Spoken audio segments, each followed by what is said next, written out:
Hi everyone, Peter here from Flow High Performance, and in this video we'll be covering how to write a program for the goal of maximum strength and how this can be periodized over time.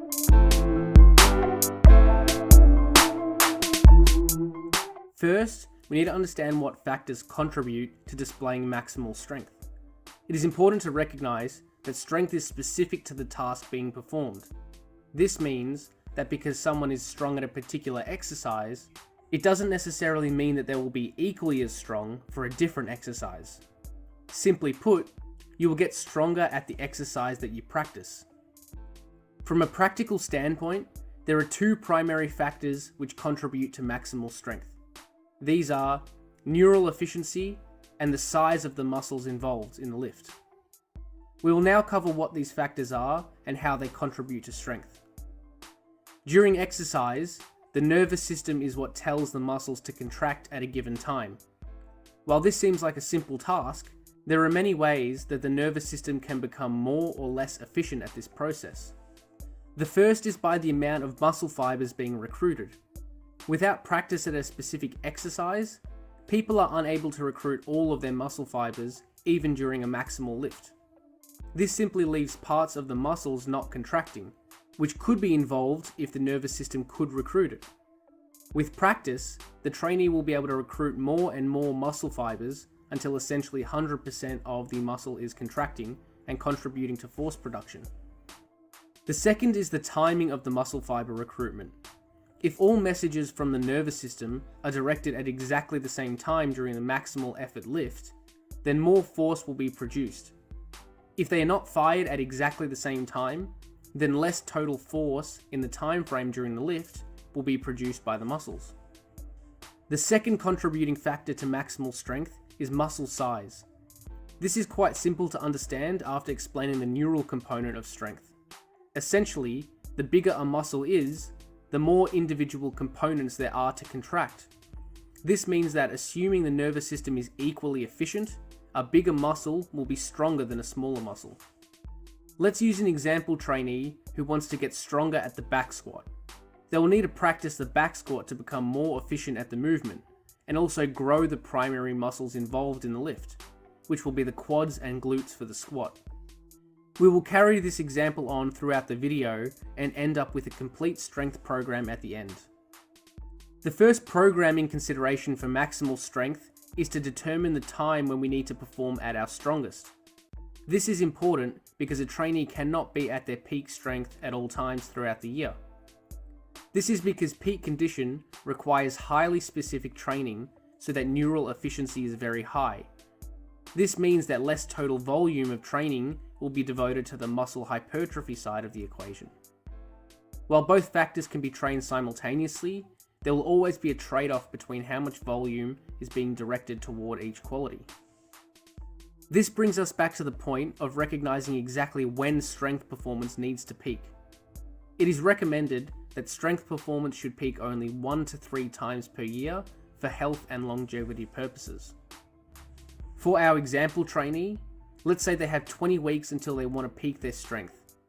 We can break this 20-week plan up into 4 blocks of 5 weeks, with each block consisting of 4 overloading weeks, followed by 1 deload week. The first and most important factor to consider when writing a strength program is the intensity. Since maximal intensity is the most specific form of training for maximal strength, intensity will dictate how specific training will be at any given time. Essentially, the higher the intensity or load lifted in training, the more transfer it will have to 1 rep max performance. However, if heavy loads are used for extended periods of time, performance will plateau because the nervous system has become maximally efficient. So it is generally best to use heavy loads closer to when the trainee needs to peak, and lighter loads further from when they need to peak. So for our example trainee, we can plan the intensity so that the lowest intensities are performed furthest from the time to peak, and the highest intensities are performed closer to the time to peak. For strength training, intensity will be prescribed via load, which will be regulated via the number of reps performed per set. We can see that for this example, we have higher rep ranges in the first 5-week block, and these rep ranges reduce each block, therefore indicating that the loads used will be heavier. The next factor to consider is how frequent the lift will be performed. This is an important consideration since the frequency will determine how much exposure we get to practicing the skill we are trying to master. For very complex skills, higher frequencies are required, although most strength lifts are fairly non-technical. Therefore, 2 to 3 times per week should be sufficient to maximize neural efficiency. For our example, we have our trainee perform back squats 2 times per week in their program. This is also undulated within the week so that one session uses higher reps and lower loads, while the other session uses lower reps and higher loads. The next factor to consider for a strength program is volume. Volume is not so important for neural efficiency, although it is the most important factor for muscle hypertrophy. This study investigated how training with different volumes influenced strength and hypertrophy. It was found that those who trained with more sets, i.e. higher volumes, significantly increased muscle size. The higher the volume was, the more muscle growth they had. However, 1 RM strength was no different at the end of the study between those who had trained with high or low volumes. So at times when hypertrophy is the goal, higher volume should be employed, while during times where absolute peak strength is the goal, lower volumes are adequate. This means that further from our time to peak, we should probably use higher volumes to enhance muscle hypertrophy, and closer to when we need a peak, we can use lower volumes. For our example trainee, we will have the volume of training higher during the first half of the 20-week cycle, and reduce the volume during the second half of the cycle. If we have a look at each individual block, we can see that for the first 2 blocks, the number of sets increases over the weeks, whereas in the third block, the volume maintains, and in the last block, the volume decreases via number of sets. We now need to establish what method of progression will be used for each block. This is going to be different during each block, depending on how far away we are from our time to peak. There are 3 general progression methods that can be implemented at a given time. The first is an accumulation model, where volume increases over time, while the weight lifted is maintained. This is going to be best for hypertrophy outcomes, although not great for neural efficiency, since the loads being used won't be as heavy. The second method is an intensification model, where volume is maintained, while intensity increases throughout the block. This is going to be best for training neural efficiency, since loads will be increased, meaning that the specific skill is being practiced, although not best for hypertrophy since volume isn't increasing. The last method of progression is a realization model, where volume decreases while intensity simultaneously increases. This is going to be best for training neural efficiency, while fatigue will decay since volume is being reduced. For our example trainee, we have employed an accumulation progression in the first 2 blocks, where the number of sets increase throughout the block apart from the deload, while the loads lifted remains the same. The third block follows an intensification model, where the number of sets remains the same, while the load lifted increases each week. And the last block follows a realization model, where the number of sets decreases each week, while the load lifted increases simultaneously. Another programming consideration for strength training, outside the strength exercise itself, is the use of assistance exercises. In terms of strength performance, assistance exercises have one primary role, and that is to further enhance muscle growth. Using exercises which target the muscle groups involved in the strength exercise can add additional volume in order to receive more muscle growth. As previously discussed, this will then be able to enhance strength potential, since more muscle means that more contractile tissue is available for the nervous system to recruit. Assistance exercises should be more joint friendly and be performed for sets of greater than 8 reps in order to not stress the joints and get the most muscle hypertrophy possible.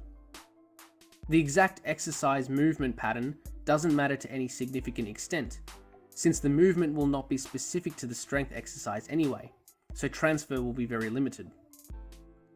Assistance exercises should always have a hypertrophy progression focus, meaning that the sets and reps should be the primary method of progression rather than load.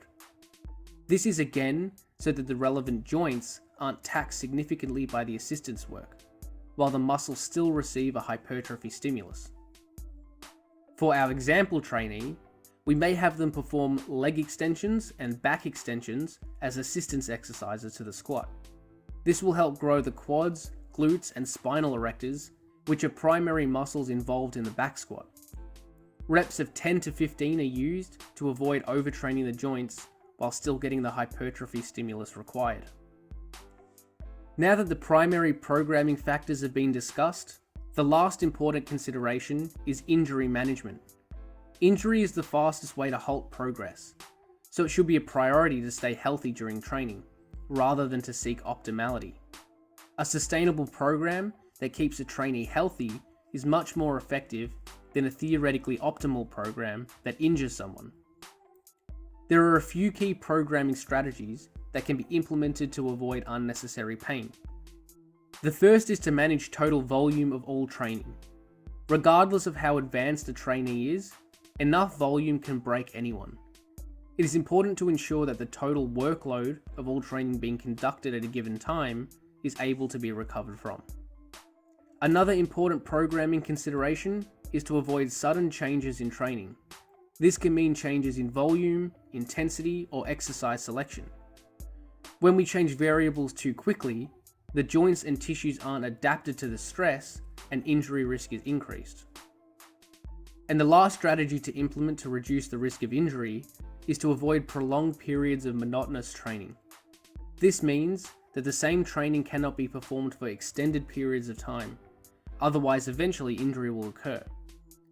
Exercise selection may need to be changed during times when the trainee doesn't need to be in peak condition, and loads may need to be reduced to give the tissues time away from the monotonous stress.